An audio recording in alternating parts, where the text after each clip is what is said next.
जय सिया राम दोस्तों, जय महाकाल, हर हर महादेव। दोस्तों, हमारे चैनल में एक बार फिर से स्वागत है आपका, जिसका नाम है राम रसायन। श्री राम जी की कृपा सब पर बनी रहे, बस मैं यही चाहता हूं। हमारी आज की कहानी बहुत ही ज्यादा दिलचस्प है, क्योंकि ये दो प्यार करने वालों की कहानी है और इसमें आस्था और भगवान जी की कृपा किस तरह से उन पर बनकर आती है और किस तरह से उनकी जिंदगी में एक खलबली मचाने वाला मोड़ आता है। उनके प्यार को उनकी रिलेशनशिप में किस तरह से दरार आती है और फिर भगवान जी की कृपा से किस तरह से उनका जीवन फिर से संवर जाता है, ये आज की कहानी का विषय है। ये आज की हमारी कहानी है। यह कहानी राहुल और काजल की है।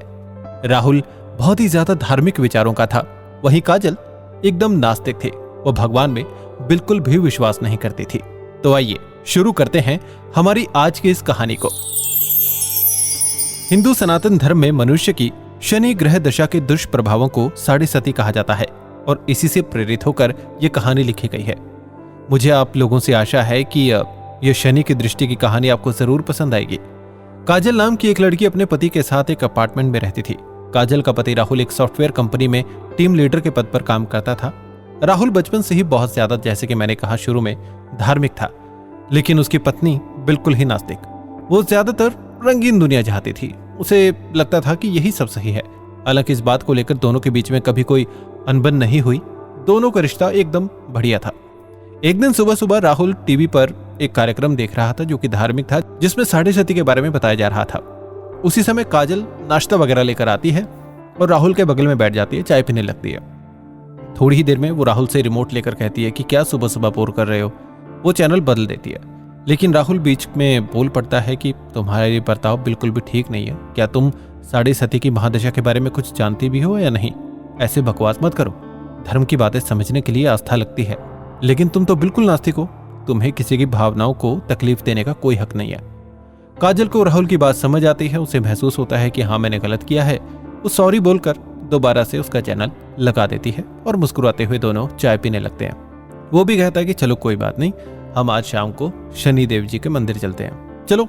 काजल की दिलचस्पी ना होते हुए भी उसे अपने पति राहुल का दिल रखने के लिए जाना पड़ता है मंदिर। दोनों मंदिर के पास जाते हैं, प्रसाद खरीदते हैं। भगवान जी के दर्शन करके, शनिदेव के दर्शन करके जैसे ही वापस लौट रहे होते हैं ना, तो एक बाबा उनको सीढ़ियों पर बैठे दिखाई देते हैं और बस ऐसे ही अनायास काजल को बोल देते हैं कि बेटा, अपना ध्यान रखना। यहां से इनका जीवन बदलना शुरू हो जाता है।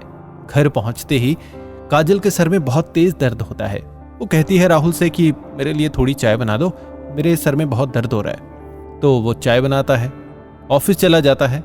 लेकिन जब वो वापस आता है तो अभी तक जो काजल थी वो सोई हुई थी, लिहाजा वो दरवाजा खटखटाता है, लेकिन उस तक वो आवाज नहीं जा रही थी। वो गहरी नींद में थी। तो आखिर में तंग आकर राहुल जो है अपनी बीवी को, यानी कि काजल को फोन करता है। फोन की घंटी से उसकी अचानक से नींद खुलती है और उसे फिर पता चलता है कि राहुल बाहर है। वो दरवाजा खोलती है और देखती है कि राहुल बाहर है। वो उसको अंदर बुलाती है। राहुल अपना फोन सामने डेस्क पर रखकर फ्रेश होने वॉशरूम में चला जाता है। इतने में उसी समय राहुल के मोबाइल में एक मैसेज आता है। काजल की नजर अचानक मोबाइल पर पड़ती है, जिसमें दिल के निशान के साथ प्यार भरा मैसेज भेजा गया था। काजल के रोम रोम में आग लग जाती है, क्योंकि वो अपने पति से बहुत प्यार करती थी और अगर वो बेवफा निकले तो उसे बर्दाश्त कभी नहीं होगा, किसी से भी नहीं होता। काजल की आंखों से आंसू निकलने लगते हैं। उसी वक्त राहुल बाथरूम से बाहर आता है। काजल तुरंत उसका फोन रख देती है और अपने आप को काबू में करके कमरे में चली जाती है। वो सोच रही थी कि अगर राहुल ने उसे खुद इस मैसेज के बारे में बताया तो ठीक है, अदरवाइज वो उसको छोड़कर उसकी जिंदगी से दूर चली जाएगी। दोनों के प्यार को अब ग्रहण लग चुका था। साढ़े सती काल ने काजल को अपनी गिरफ्त में ले लिया था। काजल का स्वभाव बदलने लगा था। वो अपने पति पर शक करने लगी थी, जिसके चलते उनके रिलेशन में दरार आने लगी। कुछ दिनों के अंदर दोनों के बीच में झगड़े बढ़ने लगे। राहुल काजल को समझाने की बहुत कोशिश करता, लेकिन काजल के दिमाग में वही मैसेज घूम रहा था।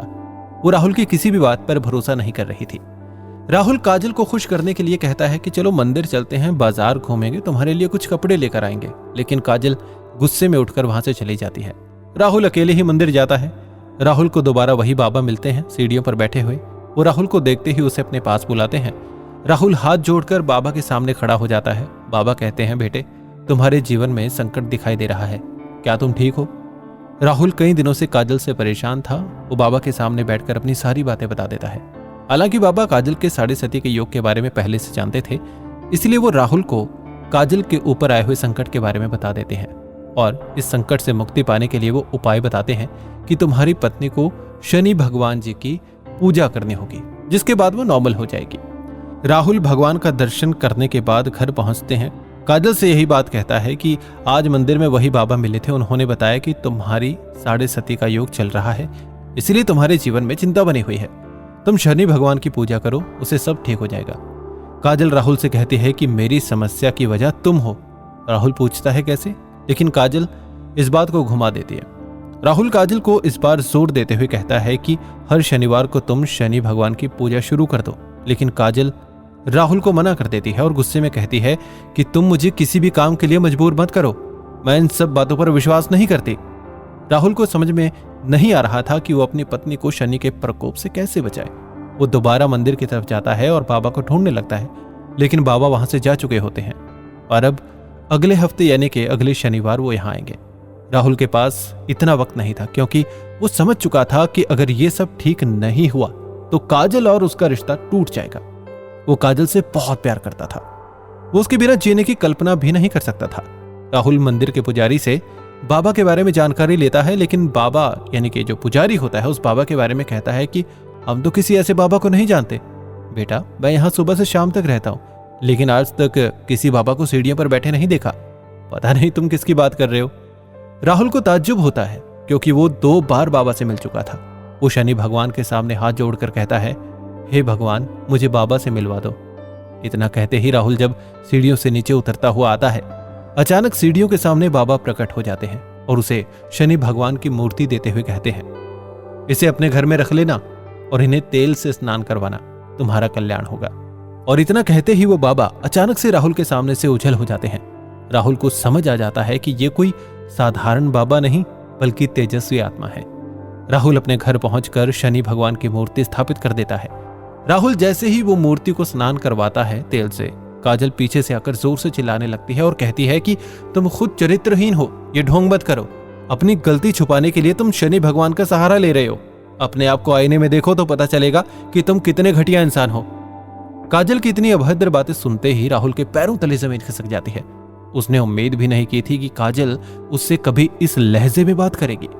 राहुल शांत स्वभाव का था, तो उसने शांति से पूछा कि काजल, हुआ क्या है, आराम से बात करो ना। काजल तुरंत उसका मोबाइल लेकर आती है और वही मैसेज उसके सामने रख देती है। राहुल काजल से पूछता है, ये क्या है? काजल तुरंत कहती है, तुम बताओ ये क्या है और कौन है ये जिसने तुम्हें मैसेज भेजा है? राहुल काजल की बात सुनकर मुस्कुराने लगता है और कहता है कि अरे पागल, ये मैसेज उस लड़की ने मुझे नहीं भेजा था, बल्कि कंपनी में काम कर रहे मेरी एक टीम के लड़के ने उस लड़की को भेजा था और उस लड़की ने मुझे उसकी शिकायत करने के लिए फॉरवर्ड कर दिया। ये बात सुनते ही काजल का दिमाग एकदम सुन्न पड़ जाता है। उसे कुछ भी समझ में नहीं आता। वो जमीन पर बेसुध होकर बैठ जाती है। राहुल उसके बगल में बैठकर उसका हाथ पकड़कर पूछता है, क्या तुम इतने दिनों से इस मैसेज की वजह से मुझसे झगड़ा कर रही हो? तुम पागल तो नहीं हो गई?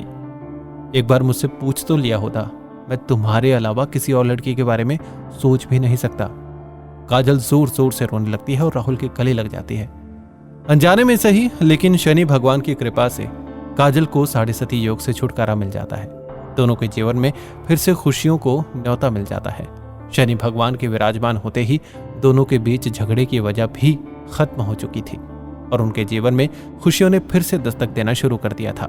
और दोनों के जीवन के कष्टों की समाप्ति के साथ ही धर्म की ये कहानी भी समाप्त हो जाती है। तो कहने का मतलब ये है मेरे दोस्तों कि भगवान पर हर इंसान को भरोसा करना चाहिए और अपने चाहने वालों पर, अपने प्यार करने वालों पर भी। अगर प्यार सच्चा होगा, चाहे वो भगवान जी के साथ हो या अपने पार्टनर के साथ हो, वो कभी आपका साथ नहीं छोड़ते। तो बोलिए जय शनिदेव महाराज। तो अगली कहानी में फिर से मिलते हैं। कहानी पसंद आई हो तो इसे लाइक कीजिएगा। कोई सजेशन हो तो कमेंट भी आप कर सकते हैं मेरे पास, और साथ ही हमारे चैनल को सब्सक्राइब भी जरूर कीजिए ताकि भगवान की कृपा कर देने वाली कहानियां आप तक यूं ही पहुंचती रहें। मिलते हैं अगली कहानी में, तब तक मुझे दीजिए इजाजत। चलता हूं। जय सिया राम, जय महाकाल, हर हर महादेव।